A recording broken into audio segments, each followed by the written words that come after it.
At my son's graduation, my husband's mom grabbed the mic and said, "He's not yours." People froze. My son looked at me, confused. My husband just smirked. They thought I'd break. But I walked to the front, held up 2 envelopes, and told the truth out loud. His face dropped. Hers went white. And I finally took back the power they stole. I didn't plan to cause a scene. I didn't want to ruin Jacob's day. But they did. They knew exactly what they were doing when she stood up, microphone in hand, and accused me in front of our child. Carol smiled like she was announcing a toast. Daniel didn't say a word. He just stood there, arms crossed, like this was some kind of sick performance. And Jacob, sweet, smart, 6 years old, just stood between us, listening to every word. No child should have to hear that. I could have crumbled. I could have cried. But I didn't, because this time, I had proof. And I wasn't going to let them twist my son's story with lies. Not today. I met Daniel during my final year of college. He was 2 years older, already working full-time, confident in that clean, polished, corporate kind of way. I was the artsy one, bookish, a little too sensitive, always looking for meaning in everything. He made me laugh. He made me feel safe. And for a while, that was enough. We got married 2 years after I graduated. Bought a little house on the edge of town. Had Jacob a year later. People called it perfect timing. And for a long time, I believed them. But Daniel's mother Carol never liked me. From the first dinner we had together, I could feel it, this unspoken judgment, like I was some odd choice her son had made during a lapse in taste. I smiled through it. I brought flowers to every visit. I volunteered to help with family events. She never softened. She never yelled. She never insulted me directly. That would have been easier. Carol was a master of suggestion. "Oh, you let Jacob wear that to preschool? That's how your mom raised you?" Daniel always liked women with more direction. I told myself I was overreacting. Daniel told me I was overreacting. "She's just old-fashioned," he said. "She doesn't mean it that way." So I swallowed it. Again and again. For years. When Jacob was born, I thought maybe, it would change. I mean, who holds a grudge when there's a newborn in their arms? But Carol didn't coo. She inspected. She treated Jacob like a prize she didn't think I deserved. When he cried, she'd look at me with that tight little smile and say, "Maybe he senses something." I didn't even know what that was supposed to mean. But it hurt. All of it did. And Daniel, well, he never defended me. Not once. "She's just like that," he'd say. "Don't let it get to you." But it did. It always did. Things got worse about a year ago. That's when Chloe came back into our lives. Chloe and I had been close in college, best friends actually. But we drifted after I got married. She stayed in the city, chasing big dreams, big names. When she messaged me out of the blue saying she was moving back and wanted to reconnect, I was genuinely excited. We met for coffee. Talked for hours. It felt like slipping on an old sweater that somehow still fit. She met Daniel the following weekend. I remember the look in her eyes when he shook her hand like she already knew him. But I brushed it off. Maybe it was just awkwardness. Maybe I was tired. Or paranoid. Or both. But then she started showing up more. She'd drop by the house with pastries. Daniel would light up when she entered a room. I caught them whispering once in the kitchen. Nothing romantic, just too familiar. Too easy. I asked Daniel about it. He shrugged. Said I was imagining things. And yet, I started sleeping with one eye open. Then Carol started dropping little bombs again. "You and Chloe were close, right?" I always thought she was more Daniel's type. Or, some people just fit better, you know? She said those things with her arms crossed, like she was daring me to argue. I didn't. I started watching, listening. There were too many work-late nights. Too many unlocked screens. Too many half-finished sentences when I entered the room. I didn't have proof. But I had instinct. And instinct, I've learned, is rarely wrong. The real crack happened when Carol brought up DNA testing. Out of nowhere. "Just for peace of mind," she said, smiling like it was a joke. I asked Daniel if he thought it was funny. He didn't answer. That's when I knew. I didn't confront. I didn't cry. I didn't scream. Instead, I booked an appointment. I had Jacob tested at a certified lab, quietly, carefully. Not because I had doubts, but because I knew they did. And I wasn't about to let them rewrite our story with lies. That was 3 months before the graduation ceremony. 3 months before Carol grabbed a microphone. Before Daniel smirked. Before the moment they thought they'd break me. They had no idea. Because I wasn't just a wife anymore. I was a mother. I was awake. And I was ready. After Carol brought up the DNA test, I started paying closer attention. The way she looked at Jacob, it wasn't grandmotherly affection. It was scrutiny. Like she was trying to find proof that he didn't belong. And Daniel? He didn't argue. He didn't defend me. He just faded. One evening, I caught them talking on the porch. Carol was speaking low, like she didn't want to be overheard. Daniel stood there with his arms folded, staring out at nothing. When I stepped outside, they both froze. Carol flashed me that fake tight-lipped smile and said, "We were just talking about Jacob's school." But Daniel wouldn't meet my eyes. Then, the coincidences started piling up. Jacob would go to bed, and I'd hear Daniel's phone buzzing with messages. I'd walk into the kitchen, and Chloe would be on FaceTime. Carol would drop comments like, "Jacob's temper. Where does he get that from?" Daniel was always so calm. It was a slow erosion. Not an attack, not a confrontation. Just little cuts day after day. Smiles that didn't reach their eyes. Conversations that stopped when I entered the room. A sense, deep, unshakable, that something was being built behind my back. And then one night, Daniel brought home a sealed envelope. He said it was for Jacob. Allergy testing, he claimed. But when I glanced at the label, it wasn't from a pediatrician or a clinic we'd used before. It was from a home DNA testing company, the same kind Carol had mentioned. I held it in my hand for a moment. "What is this, Daniel?" He didn't answer. Just took the envelope from me, set it on the table, and walked upstairs. That was the moment I stopped asking questions. Because I already knew the answers. They weren't waiting for truth. They were manufacturing doubt. One quiet step at a time. And then came the invitation. Jacob's kindergarten graduation. A sweet, simple ceremony at the school gym. Just a few chairs, a makeshift stage, tiny caps and gowns. I helped Jacob practice his little speech. I packed his clothes the night before. I even ironed Daniel's shirt. I was trying. I was still trying. But deep down, I knew something was coming. Carol called the school to ask if there would be a microphone for a short message. I overheard Daniel on the phone, saying it's important that people know. They didn't think I heard. They didn't think I'd fight back. But I had spent months collecting the pieces. Quietly. Carefully. They thought I was too soft. Too emotional. They forgot I was also a mother. And no one gets to use my son to hurt me, not without paying the price. The night before graduation, I pulled the manila envelope out of my drawer and checked it for the 100th time. Inside were the official DNA test results. Real ones. Legally certified. Collected at a lab with me and Jacob present, ID checked, signatures recorded. I'd done it 3 months ago. Not because I had doubts, but because I knew they did. Carol had been making comments for years. Daniel had been growing colder by the week. Something was brewing. I didn't know what exactly. But I knew it involved my son, and I wasn't going to be caught unprepared. So I waited. And sure enough, graduation day came, and Carol showed up with her own envelope. She was dressed for drama. Pearls, beige blazer, hair stiff with hairspray. She walked around greeting people like she was hosting the event herself. And when she sat down, I saw her clutching a folded piece of paper in her hand. The cheap kind. I recognized the company logo. A home kit. The same kind Daniel brought home and brushed off as allergy testing. I felt my stomach drop, but I didn't panic. Because I had the truth. As Jacob walked across the stage in his tiny cap and gown, I clapped like nothing was wrong. As Daniel leaned over to whisper to Carol, I didn't flinch. As Carol stood up and took the mic from a very confused teacher, I sat still. And then she said it. "Some of you may not know the full story," she began, smiling like she was doing everyone a favor. But Daniel and I had concerns. So we had Jacob tested. And he's not Daniel's son. The room fell silent. Daniel didn't speak. He just crossed his arms, like this was normal. Like he hadn't just helped humiliate me in front of our child. And that's when I stood up. Calm. Controlled. A manila envelope in my hand.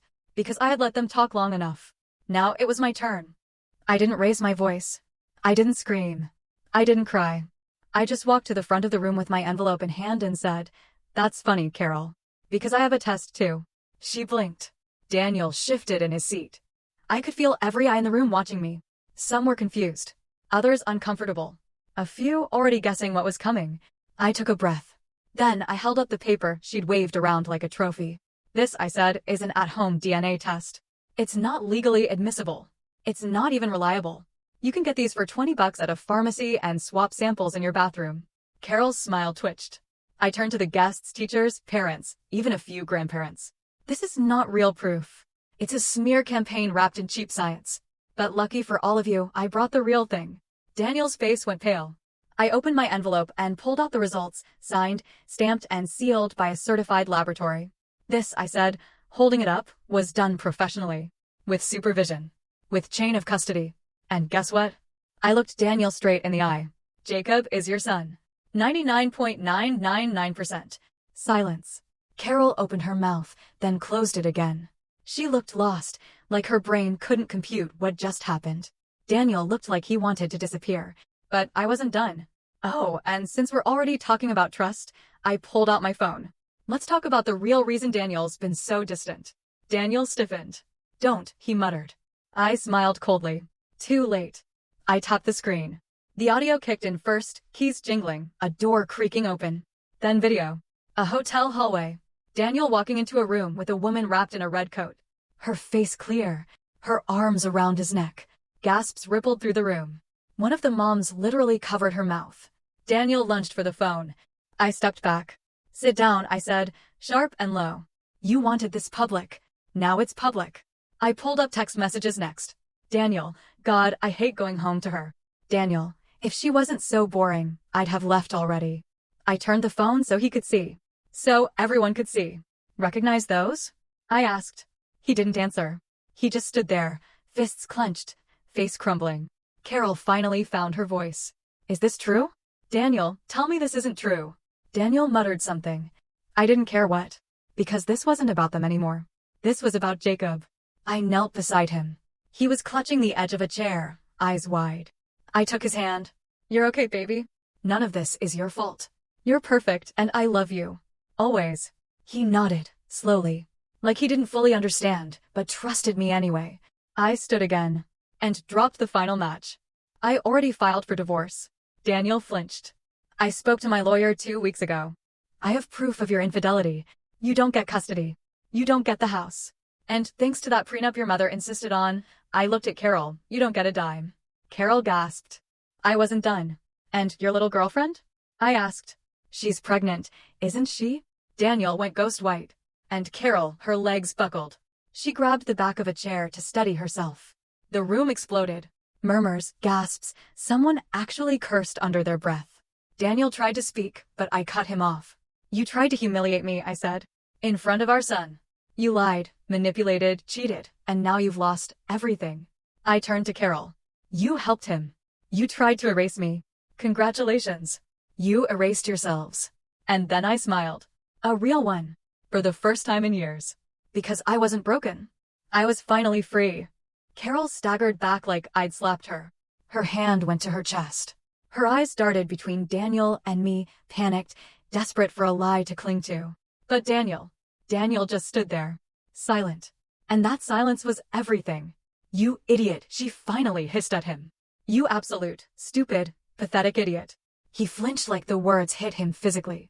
I did everything for you, she snapped. I protected you, I defended you, and this is what you do. You get her pregnant. I never asked you to, Daniel muttered. Oh, please, Carol scoffed. You couldn't even manage your own marriage without screwing it up. It was surreal watching them turn on each other.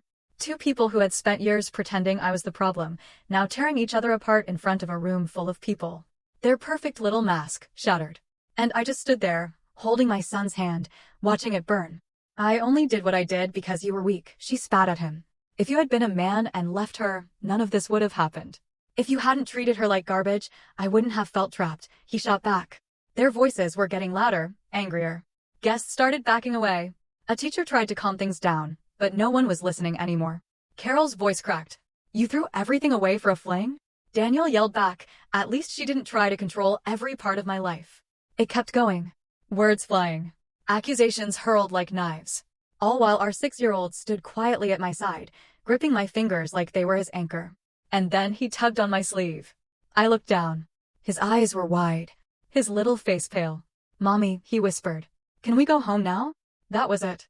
That was the moment everything inside me shifted from rage to peace. From chaos to calm. I looked at him and nodded. Yeah, baby, I said softly. We're going home. I turned to the crowd. Sorry for the scene. This graduation just got a little educational. A few people laughed. A few stared in stunned silence. But no one stopped me. I took my son's hand and walked out past Daniel, who couldn't meet my eyes, and past Carol, who looked like she wanted to scream but couldn't find the air. I didn't say goodbye, because this wasn't goodbye. This was freedom. And it felt good. We got in the car. I buckled Jacob in, kissed his forehead, and sat behind the wheel for a long moment before starting the engine. He was quiet, staring out the window. I reached back and brushed his hair off his forehead. "Are you okay, sweetheart?" I asked. He nodded. Then, after a pause, "Is Daddy in trouble?" I swallowed the lump in my throat. "Kind of," I said gently. "But that's not your fault. And none of this is your job to fix." He looked at me in the rearview mirror. "Are we going to be okay?" I smiled. For the first time in what felt like forever, I meant it. "Yes," I said. "We're going to be more than okay." That night, I sat on the edge of Jacob's bed and held his hand while he drifted off to sleep. His grip didn't loosen until his breathing softened, and even then, I stayed a while longer. I wasn't angry anymore. I wasn't shaking or panicked or lost. I was steady. The papers were already filed. My lawyer had everything. The video, the texts, the DNA results, proof of cheating, of manipulation, of betrayal. Daniel had no case. No leverage. And thanks to the prenup Carol insisted we sign, no claim to anything that mattered. I'd offered joint custody out of respect for Jacob. But after today, I knew Daniel wouldn't fight. He wouldn't want the world to see any more of what he really was. He'd disappear. And that was fine by me. Carol would try to crawl back, eventually. She always did. But I wouldn't open the door. This time, I wasn't looking for peace with other people. I was building peace for myself. Jacob deserved a calm home. And I deserved a life where I didn't have to brace myself every time someone said my name. I poured myself a glass of wine. Sat out on the back steps. The air smelled like summer and rain and something new. I didn't cry. I didn't need to. Because sometimes, walking away isn't weakness. It's survival. It's strength. And I had finally remembered who I was before they tried to erase me. Daniel didn't fight the divorce. He tried it first, sent a few long, pathetic emails, asked to talk privately, claimed he wanted to work through this like adults. But once my lawyer responded with the evidence, he went quiet. Just like that. 2 weeks later, I got full custody of Jacob. No court battle. No argument. Daniel signed the papers. As for Chloe, the girlfriend in the red coat, she stuck around long enough to realize what he really was. When she found out about the fake DNA test and what he tried to do to me, she left. I heard through a mutual friend she moved out of state and blocked his number. Carol didn't speak to Daniel for almost a year. She tried reaching out to me once. Left a voicemail that started with "I didn't know" and ended with "Please let me see Jacob." I deleted it. I didn't need more apologies from people who watched me drown and only threw stones. Jacob and I built a new rhythm. Slow mornings. Quiet dinners. Bedtime books and dance parties in the living room. He smiled more. Laughed more. Slept better. So did I. I went back to painting. Opened a small studio. Nothing fancy. Just something mine. Something that didn't come with rules or walking on eggshells. Sometimes, I catch myself looking back, wondering how long I stayed in survival mode. How many times I told myself things weren't that bad. How many nights I convinced myself to keep peace at the cost of myself. Never again. They tried to humiliate me. They tried to strip me of my dignity, my family, my son. But they failed. Because in the end, I didn't just walk away. I walked away with everything that mattered.